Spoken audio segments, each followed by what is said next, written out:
This week was not a massive one in terms of the events for competitive Splatoon 3. There weren't a ton, and none of them were giant events, but there was one thing about them that really made this week special.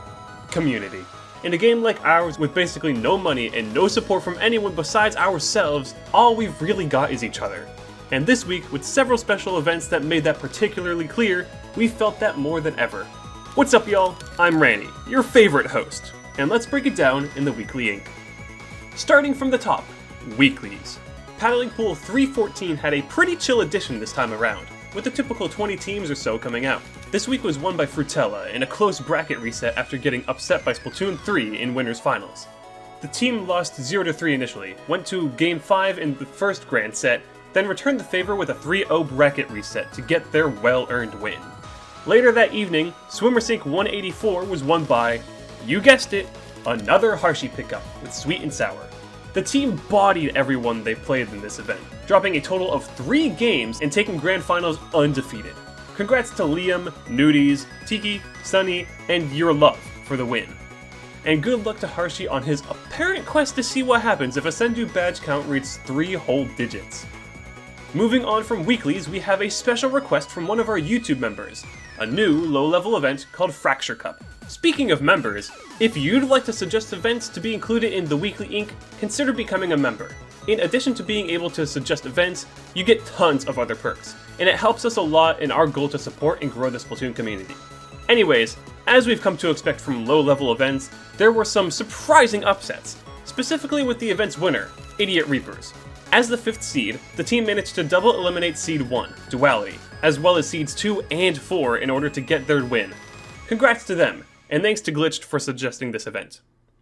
Next up, we have surprisingly our last online event of the week, Gamers for Giving.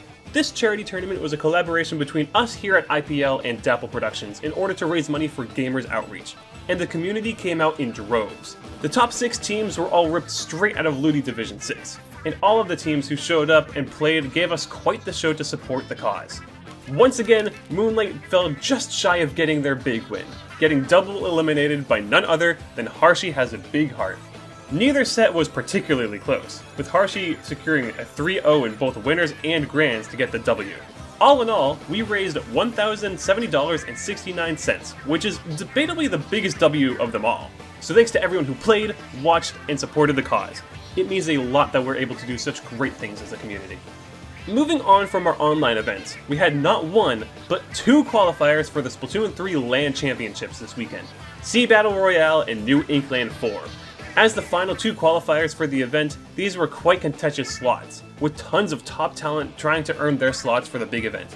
Starting with Sea Battle, this event had potentially the funniest outcome it could have had. The event was won dominantly by Pico de Gallo, made up of Pepe, Shiny, Eevee, and Nico.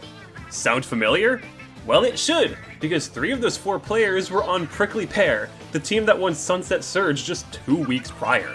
So the slot ended up going to the 2nd place team, and the only team that managed to take a game off of Pico, Sea Bubble, made up of Ivy, Kakioka, Bubbles, and Mar. Congrats to them for getting their spot, and shoutouts to Shiny and Pepe for continuing their reign of terror over the West Coast. It's been spectacular, and it's definitely interesting to watch. As for New Inkland, it similarly was not particularly close. Going into the event, there was one team that everybody had their eyes on, Z-tier players. Z had managed to win New Inkland 2 and 3, making them not only a reigning champion, but a win streak holder. This put something of a target on the team's back, with everyone trying to finish them off before they get the 3-peat. Coming out of pools, they looked dominant, going 3-0 in their set and not even dropping a single game.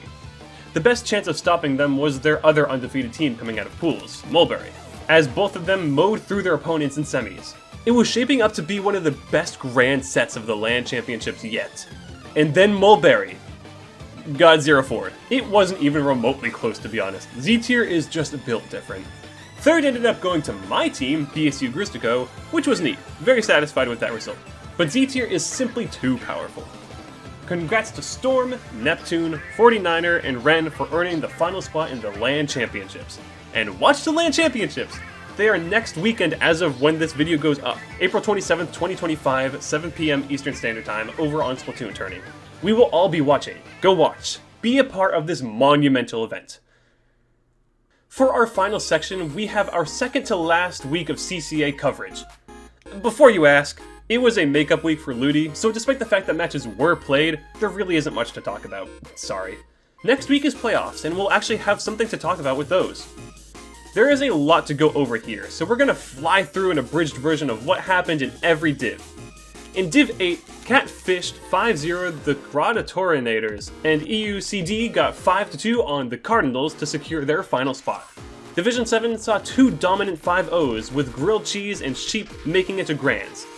High Tide just barely got a 5-4 over Splat Scad to stay alive in Division 6, joining IVC after their victory in the Great Stingray Off. Division 5 leaves us with PSU facing down to Moo after two pretty dominant sets to earn their slots. Division 4 sees none other than yours truly making it to finals with BSU Gristico after 5-0ing on Goomies, where we'll be facing down RIT Orange Koi to attempt to earn our rightful and deserved crown. Division 3 was maybe the most boring yet, with UTK and We Aquatic Little Creatures both getting 5-1s to make it to Grands.